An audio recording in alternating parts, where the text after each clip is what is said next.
अब मैं आमंत्रित कहना चाहूंगा रवि शर्मा जी। रवि शर्मा जी को मैं तो उनके नाम से बहुत सालों से परिचित हूँ, और वे जिसको कहते हैं कि हिंदी का भाव नहीं होता है, लेकिन वो उनका भाव बहुत बड़ा हुआ है, और ऐसा कहा जाता है कि वो हिंदी के सबसे महंगे ब्रॉडकास्टर हैं। और इसके साथ साथ वे टीवी आर्टिस्ट हैं, वो एक्टर हैं, गायक भी हैं। और जो एक है रेडियो दिल से रेडियो, उस पर रवि शर्मा जी का जो शो है वो बहुत प्रसिद्ध है, बहुत पॉपुलर है, और वो श्रोताओं का तो दिल जीत लेते हैं। और वे हॉलीवुड और बॉलीवुड दोनों में लोकप्रिय हैं। अभी अभी मैंने ब्रिटेन में जो हिंदी पत्रकारिता का जो अध्याय लिखा और जिससे मॉरिशस की विश्व हिंदी पत्रिका में छापा, उसमें रवि शर्मा जी का भी विशेष जिक्र है। तो ऐसे रवि जी का भी मैं बहुत स्वागत करता हूं, और आपसे अनुरोध करूंगा कि आज के इस हमारा जो आयोजन है, जो विश्व विदेश में हिंदी मीडिया पर बात कर रहे हैं, उसमें अपने विचार रखें। रवि शर्मा जी, आपका स्वागत है। आपका माइक अनम्यूट कर लीजिए रवि जी, आपका माइक अनम्यूट कर लीजिए।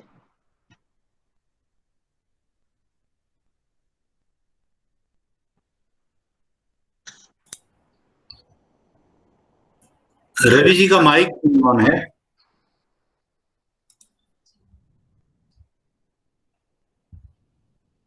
रवि जी का माइक अनम्यूट नहीं है।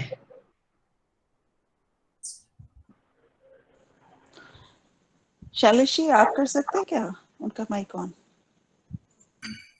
और ब्रॉडकास्टर की आवाज को तो कोई दबा ही नहीं सकता भाई। नहीं, हम लोग कोशिश कर रहे हैं, लेकिन हाँ, खुल गया, हो गया। जी हाँ, स्वागत है। समस्त विद्वत समाज को मेरा प्रणाम। आप सबका आशीर्वाद चाहता हूँ। बात यह है कि विदेशों में रेडियो प्रसारण या टीवी के कार्यक्रम, मंच के प्रोग्राम्स, वो सब जो है यहाँ श्रोताओं की उपस्थिति, दर्शकों की उपस्थिति जो है वो जैसे बढ़ती जा रही है, इनकी आवश्यकता भी बढ़ी।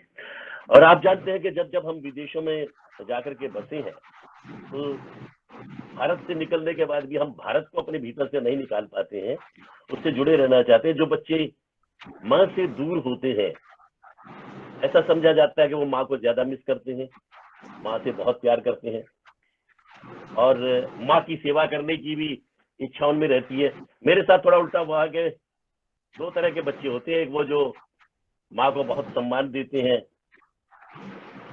एक बच्चे वो है जो बहुत शरारती होते हैं और फिर भी माँ उनसे प्यार करती है। थोड़ी ये डिस्टर्बेंस आ रही है, कुछ आप तक क्लियर आवाज पहुंच रही है क्या? हेलो? हाँ जी सर, आवाज आ रही है आपकी। जी, आवाज आ रही है। तो मैं जिस समय मैं यहाँ यूके में आया था, इससे पहले कुछ और देशों की यात्रा की मैंने शो करने के लिए, स्टूडेंट लाइफ में ही। जब मैं भारत में बीबीसी वर्ल्ड सर्विस सुना करता था, तो ये विश्वसनीय होती थी खबरें, खासकर जब भारत चीन युद्ध या भारत पाक युद्ध हुआ, तो ज्यादातर विश्वसनीय समाचार जो है वो बीबीसी से लेते थे। मैं पहले से परिचित था कैलाश बुधवार जी से, राजनारायण बिसारिया जी से, ओंकारनाथ श्रीवास्तव, विजय राणा, इन सबको मैं सुन सुन के बड़ा हो रहा था वहां। और रेडियो में 76 में, आकाशवाणी में जब मेरा सिलेक्शन हुआ, मैं स्टूडेंट ही था, मैं तो पार्ट टाइम ज्वाइन किया मैंने, और काफी कुछ वहां से सीखा। उसके बाद मैं विदेशों में निकला। यहाँ ब्रिटेन में 80 के दशक में मैं आया था, और यहाँ आकर के मैंने देखा एक पायरेट रेडियो चलता था। अब गैर कानूनी रेडियो, लेकिन उसकी लोकप्रियता बहुत थी। और मुझे उन्होंने जब अपने साथ जोड़ा, पायरेट रेडियो ने, नाम था उसका सीना रेडियो। तो देखिए कि एक चीज गैर कानूनी है, वो ऐसा दौर था जैसा कि भारत में वो स्वतंत्रता संग्राम का इतिहास आप पढ़ें कि अंग्रेजों को ये रियलाइज कराने की कि भाई हमें स्वायत्ता चाहिए, हमारे भी कुछ अधिकार हैं। तो यहाँ एशियन कम्युनिटी एक संघर्ष कर रही थी कि हमारी भी एक आवाज होनी चाहिए, हमारे लोग भी अपने तीज त्योहारों से, मेलों से, संगीत से, साहित्य से जुड़ना चाहते हैं। तो उस गैर कानूनी रेडियो पर जो भी ब्रॉडकास्ट होता था, लोग उसे सुनते थे। मजे की बात यह है कि डीटीआई वाले जो सरकारी एजेंसीज हैं, वो उस जगह पर रेड करती, वो रेडियो बंद कराती, उनके इंस्ट्रूमेंट उठा ले जाती। लेकिन वो आज लेके जा रहे हैं तो नेक्स्ट डे से ही दूसरी जगह पर रेडियो शुरू हो जाता। अब उन्हें वहां रेड करने के लिए कोर्ट से परमिशन चाहिए, वो लेकर के आते थे परमिशन, तब तक हम जगह बदल लेते थे, और इस तरह से रेडियो वो कंटिन्यूस रहता था। मजे की बात यह है कि वो पुलिस को साथ लेके आते थे, पुलिस में हमारे फैंस होते थे, और पुलिस वाले कहते थे कि जो काम हम समाचारों के माध्यम से, पत्रिकाओं के माध्यम से, टेलीविजन के माध्यम से एशियन समुदाय तक अपना संदेश पहुंचाने में सफल नहीं हो पाते हैं, वो ये रेडियो इलीगल रेडियो कर देता है। तो हम हॉस्पिटल्स के लिए, पुलिस के लिए, काउंसिल्स के लिए उनके संदेश प्रसारित करते थे जो बड़े कारगर साबित होते थे, वो उसके लिए हमें पे भी करते थे। तो इस तरह से यहाँ पर जो प्रसारण की वो देने वाली, अधिकार देने वाली जो संस्था है ऑफकॉम या रेडियो अथॉरिटी, तो उन्होंने हमें वार्निंग दी कि अगर आप ये अपना इलीगल रेडियो बंद कर दें तो हम आपको लाइसेंस देने पर विचार कर सकते हैं। अब मैं बता दूं कि उन दिनों सिर्फ 1 घंटे के लिए बीबीसी से हिंदी के प्रसारण हुआ करते थे, सप्ताह में शायद 1 या 2 बार, और टेलीविजन पर भी 1 घंटे 2 घंटे का कार्यक्रम आता था। लेकिन जैसे जैसे यहाँ पर यूके में एशियाइयों की संख्या बढ़ रही थी, एशियाई से मेरा मतलब भारत, पाकिस्तानी, बांग्लादेशी, श्रीलंकन, वैसे तो एशिया में चाइनीज भी आते हैं, लेकिन उस सब कॉन्टिनेंट की भारतीय उपमहाद्वीप के लोगों की संख्या बढ़ रही थी, तो उनकी आवश्यकताएं भी बढ़ रही थी और रेडियो की और टीवी की आवश्यकता महसूस हो रही थी। टेलीविजन इतना ज्यादा नहीं था, ये अब आ गए हैं जैसे चैनल, इतने नहीं थे, और रेडियो और टीवी में थोड़ा ये फर्क था। मैंने टीवी में भी कार्यक्रम किए, और रेडियो के माध्यम से जो संप्रेषण शक्ति रेडियो की ज्यादा साबित हो रही थी। लोग यहाँ काम करने आए थे, पैसा कमाने आए थे, और पैसा सिर्फ यहाँ के लोगों की तरह नहीं कि अपने लिए, बल्कि उन्हें अपने परिवार के लिए, भारत में भेजने के लिए, सेटल होने के लिए यहाँ तो ज्यादा काम करते थे। और काम करते हुए कोई चीज उनके रास्ते में रुकावट ना बने, टीवी के बॉक्स के सामने ना बैठना पड़े, अखबार को लेके पढ़ना ना पड़े सामने लेकर के, वो काम करते करते अगर उन्हें सूचनाएं, समाचार, एंटरटेनमेंट, मनोरंजन भी मिले तो वो रेडियो ही हो सकता था। और इस दृष्टि से रेडियो बहुत इलीगल होते हुए भी काफी कामयाब साबित हो रहा था। तो गवर्नमेंट ने अनाउंस किया कि भाई हम लाइसेंस देना चाहते हैं, लोग अप्लाई करें डिफरेंट क्षेत्रों में। तो लंदन में दिल्ली के भागो छीका टूटने वाली बात थी, मुझे उम्मीद नहीं थी कि हमें लाइसेंस मिलेगा, लेकिन वो हमें मिल गया। और जब से लाइसेंस मिला, ये देखिए कि हमारी लोकप्रियता का ग्राफ बहुत ऊंचा गया एकदम। उन दिनों अमिताभ बच्चन, लता मंगेशकर, इन सबको हमने इंटरव्यू किया अपने रेडियो पर, और अमित जी जब हमारे रेडियो पर आए थे तो हाउसलों की गलियों में लोग इतने जमा हो गए थे उनकी एक झलक पाने के लिए। अब मेरा ख्याल अपनी लोकप्रियता के चरम पर थी अमित जी उन दिनों। ईश्वर ने जल्द स्वस्थ करे, वो अभी मेरा ख्याल है वो कोरोना पॉजिटिव पाए जाने के कारण अस्पताल में है। लेकिन उन दिनों जब वो आए तो हमारे रेडियो का ग्राफ, उसकी लोकप्रियता भी एक साथ बढ़ रही थी। मुझे याद है मैंने अमित जी को, श्रीदेवी को, सलमान खान, सारे खान, सभी को रेडियो पर इंटरव्यू किया, इनसे सबसे मुलाकात हुई, और रेडियो के थ्रू घर घर तक हमारे रेडियो का नाम और मेरा भी नाम पहुंचा। और ये शायद उसी का फल था कि जब 2015 में यहाँ प्रधानमंत्री नरेंद्र मोदी आए तो उनके मंच संचालन का मौका मुझे मिला। 65,000 लोगों की उपस्थिति वेम्बली स्टेडियम में, और उन सबको 3 घंटे तक, पर उसके पीछे बहुत बड़ी टीम काम कर रही थी, 3 दिन तक रिहर्सल्स चली थी। तो कहने का भाव ये कि रेडियो में शक्ति बहुत है। आज भी रेडियो जो बहुत प्रासंगिक है, और रेडियो के माध्यम से, हाँ, ये वो भाषा वाली बात जो अभी अनीता जी कह रही थी कि बहुत क्लिष्ट भाषा का उपयोग हम रेडियो पर अगर करें तो हम बहुत ज्यादा लोगों को नहीं जोड़ पाते हैं। बीबीसी में माननीय स्वर्गीय कैलाश बुधवार जी के संरक्षण में और दूसरे जो जाने माने ब्रॉडकास्टर्स हैं उनके साथ काम करके मुझे बहुत कुछ सीखने को मिला। पर वहाँ एक साहित्य स्तर की भाषा होती है, बहुत अच्छा स्तर है उसका, वो स्तर मैं कमर्शियल रेडियो पर नहीं मेंटेन रख सका, बल्कि मुझे यूं कहिए कि स्तर को गिराना पड़ा। मुझे तो उठपटांग भाषा का भी इस्तेमाल करना पड़ा एंटरटेनमेंट करने के लिए। जब किसी ने मुझसे कोई प्रश्न पूछा, मैंने कहा देखिए आप मुझे मुश्किलटी में डाल रहे हैं, ये कोई शब्द नहीं है मुश्किलटी, डिफिकल्टी कहो या मुश्किल कहो, लेकिन जो शब्दों को जोड़ जोड़ के मैंने देखा कि यहाँ लोग अंग्रेजी और हिंदी का मिश्रण ऐसे कर रहे हैं, नी तो मैं तेन फोन किया सी, तू फोन पिकदी नहीं, बड़ी प्राउडन हो गई है तू। तो इस तरह के शब्द अपने आप घड़ रहे हैं और जुड़ रहे हैं। तो वो शब्द हंसाने के लिए, एंटरटेनमेंट करने के लिए भाषा के साथ खिलवाड़ कर रहे हैं, पर भाषा फिर भी जो है पुष्ट हो रही है, संप्रेषित हो रही है। मेरे श्रोताओं में पाकिस्तानी भी है, बांग्लादेशी भी है, श्रीलंकन भी है। अब थोड़े थोड़े शब्द इधर उधर से, गुजराती, पंजाबी, यहाँ भारत का वही स्वरूप है, भारतीयों का वही स्वरूप है जो भारत में है। और यहाँ हिंदी भाषा उतनी ही उदार है जितना का भारत उदार है। भारत जैसे सभी भाषाओं को, धर्मों को, संस्कृतियों को साथ लेके चलने की क्षमता रखता है, उसी तरह से हिंदी में भी ये शक्ति है कि वो पंजाबी, गुजराती, बंगाली, उर्दू, इन सबको साथ लेकर चलने का सामर्थ्य है उसमें। और उन सब का समावेश करके आसान भाषा में, जो अगर संप्रेषण सफल नहीं होगा तो फिर कमर्शियल रेडियो तो कामयाब नहीं होगा, क्योंकि हमें तो कमाना भी कमर्शियल एडवर्टाइज करके है।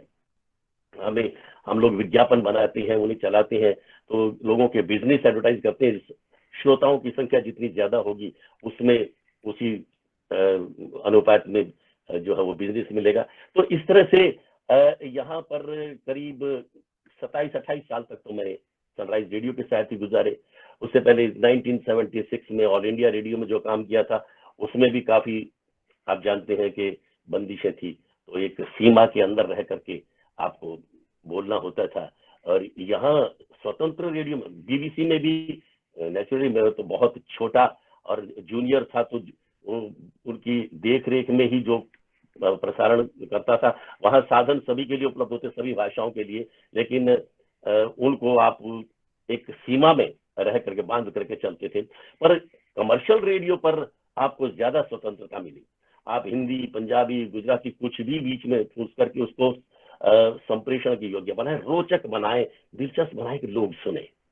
कुछ ना कुछ उसमें होना चाहिए।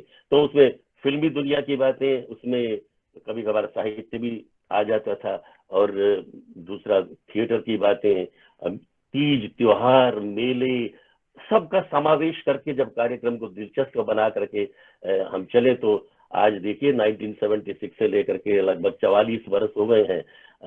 मैं रेडियो को छोड़ना भी चाहता हूं, तो रेडियो मुझे नहीं छोड़ रहा है और अच्छा लगता है। तो रेडियो का अब यहाँ पर हाल ये है ब्रिटेन में कि बहुत सारे रेडियो स्टेशन हैं, पंजाबी के भी हैं और दूसरी भाषाओं के भी हैं, तमिल के भी हैं, टेलीविजन तो आ ही गया है, तो उसमें कार्यक्रम जो है वो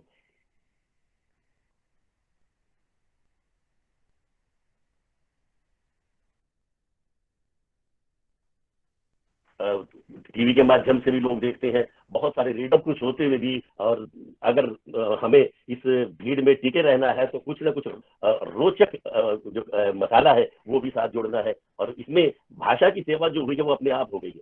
मैं तो कहता हूँ, कई बार लोग कहते हैं कि आपने हिंदी की सेवा की है, मैं तो कहता हूँ हिंदी ने तो मुझे पाला पोसा है, हिंदी ने मेरा घर बनाया है, हिंदी ने यहाँ मुझे बसाया है, हिंदी ने ही मुझे नाम भी दिया है, दाम भी दिया है, काम भी दिया है। तो हिंदी का वो स्वरूप जिसे आप हिंदुस्तानी कह सकते हैं, हालांकि बहुत बड़ी संख्या में पाकिस्तानी भी जुड़े हैं, उर्दू के बोलने जाने वाले। मैंने फिर उन भाषाओं को थोड़ा थोड़ा सीखा है, यानी गुजराती, पंजाबी और उर्दू, इन सब भाषाओं को टच किया, अपने साथियों से सीखा, सुन सुन के सीखा। तो श्रोता ही अच्छा वक्ता बन सकता है, श्रोता भी रहा हूं मैं, और अब आजकल भी मेरा प्रोग्राम चल रहा है। मैं बहुत आभारी हूं अपने उन सीनियर्स का, जिनके संरक्षण से, जिनके सानिध्य से मैंने बहुत कुछ सीखा। यहाँ हिंदी साहित्य की जो गतिविधियां होती हैं, यहाँ लेखक हैं, साहित्यकार हैं बहुत सारे, उनके पास उनके कार्यक्रम अटेंड करके मैंने बहुत कुछ सीखा है। उस सब का इस्तेमाल मैं रेडियो पर करता हूं और बहुत आभारी हूं। रेडियो जो है वो मैं फिर कहूंगा कि ये अपनी प्रासंगिकता बनाए रखेगा, चाहे अब कितने भी इंटरनेट भी आ गया है। तो रेडियो इंटरनेट के माध्यम से अब मेरे लिसनर्स ऑस्ट्रेलिया में भी हैं और भारत में भी हैं, अमेरिका में भी हैं। समय का जो भेद है, समय का जो डिफरेंस है, उसके बावजूद लोग, कोई अर्ली मॉर्निंग उठ के सुनता है तो कोई रात में सुनता है, लेकिन जुड़ते हैं लोग विदेशों में भी। तो मेरा ख्याल है कि मुझे रेडियो ने काफी कुछ दिया और मैं रेडियो को वो लौटाने की कोशिश कर रहा हूँ, कार्यक्रम को और रोचक बनाए रख करके। काफी जो है रेडियो से मुझे मिला है, उसके लिए मैं आप सबका रेडियो से जुड़े हर व्यक्ति का, चाहे वो टेक्नीशियन हो, मैं टेक्निकली बहुत कमजोर हूँ, क्योंकि बीबीसी में भी और आकाशवाणी में भी वो जो रियल टेप पर रिकॉर्डिंग करते थे, उसकी एडिटिंग, काट के जोड़ना, शब्दों को इस तरह से जोड़ना कि वो लगे कि भाई सीधा प्रसारण हो रहा है, उसमें काट छाट नहीं की गई है। लेकिन वो सारा काम और लोग करते थे, अपना काम सिर्फ माइक तक था। अब कमर्शियल रेडियोज में सभी कुछ खुद करना पड़ता है। वो टेप तो खत्म हो गई है, सब कुछ कंप्यूटर पर आ गया, उसी पर हम एडिटिंग करते हैं। तो मैं करता हूँ, लेकिन फिर भी मैं उतना टेक्निकली सशक्त नहीं हूँ। यहाँ इससे आपके कार्यक्रम से जुड़ने में भी मैं थोड़े हाथ पैर मार रहा था कि जुड़ता रहता हूँ जूम पर और दूसरी माध्यमों से फंक्शन अटेंड कर रहा हूँ। जब से ये कोविड-19 का प्रकोप शुरू हुआ तो सारे कार्यक्रम इन्हीं माध्यमों से हो रहे हैं, लेकिन उसके बावजूद मैं अपने आप को उधर सशक्त नहीं मानता। हाँ, माइक के सामने ठीक ठाक है, काम चलता है, चुटकुले गढ़ने में, बातें बनाने में और मतलब की बात लोगों तक पहुंचाने में सफल हो जाता हूँ इसी रेडियो प्रसारण के माध्यम से। तो मेरा ख्याल है, अगर कोई प्रश्न हो, यहाँ एक संघर्ष के बाद रेडियो ने अपनी जगह बनाई है और बड़ी मजबूत जगह बनाई है। वो टीवी को टक्कर दे रहा है और समाचार पत्रों को, पत्रिकाओं को टक्कर दे रहा है और अपना काम कर रहा है। तो मुझे पूरा विश्वास है कि आगे भी ये इसी तरह से रेडियो जो है अपना काम करता रहेगा। बहुत बहुत धन्यवाद, आभार। कोई प्रश्न अगर हो तो मैं सहर्ष उत्तर देना चाहूंगा। रवि जी, मैं रोहित कुमार हैप्पी न्यूजीलैंड से। मेरा प्रश्न तो नहीं है, एक संशय है जो जी। रोहित जी, मेरा एक निवेदन था कि हम घेरी साहब को सुन लें, उसके बाद हम प्रश्नोत्तर करेंगे। जी जी जी, शुक्रिया जी, धन्यवाद जी। उसके बाद हम थोड़े सा समय रहेगा, हमारे पास थोड़ा प्रश्नोत्तर कर लेंगे जी। तो रवि जी का बहुत धन्यवाद कि आपने रेडियो के माध्यम से हिंदी को इतना लोकप्रिय बनाया और भारत जितना उदार है उतनी उदारता के साथ आपने भाषा को फैलाया, ये भी एक विशेष बात है। और रेडियो के साथ साथ ब्रिटेन की जो हिंदी पत्रकारिता है वो भी बहुत, मुझे संदर्भ कुछ ध्यान आ रहे हैं कि जब प्रवासिनी हस्तलिखित निकाली जाती थी तो वो हस्तलिखित पत्रिका भारत में राष्ट्रपति तक हो जाती थी। और डॉक्टर राधाकृष्णन ने प्रवासिनी के संपादक नरेश भारती जी को पत्र लिखा था, वो पत्र है मेरे पास, कि भाई इसकी छपने की व्यवस्था कर लीजिए और अगला अंक तो मुझे लगता है छपकर निकलेगा। तो ये परंपरा रही। फिर चेतक निकाला नरेश भारती जी ने, अमरदीप समाचार पत्र तो साप्ताहिक कितने सालों तक निकलता रहा। उसके बाद पद्मेश जी और उषाराज जी ने प्रवासिनी पत्रिका, पुरवाई पत्रिका सालों तक निकली, अब वो ऑनलाइन है। तो इस प्रकार आपने रेडियो के माध्यम से और ये हिंदी पत्रकारिता जो ब्रिटेन में फली फूली है, उसका बहुत अच्छा चित्र रेडियो का आपने प्रस्तुत किया। आपका बहुत बहुत धन्यवाद।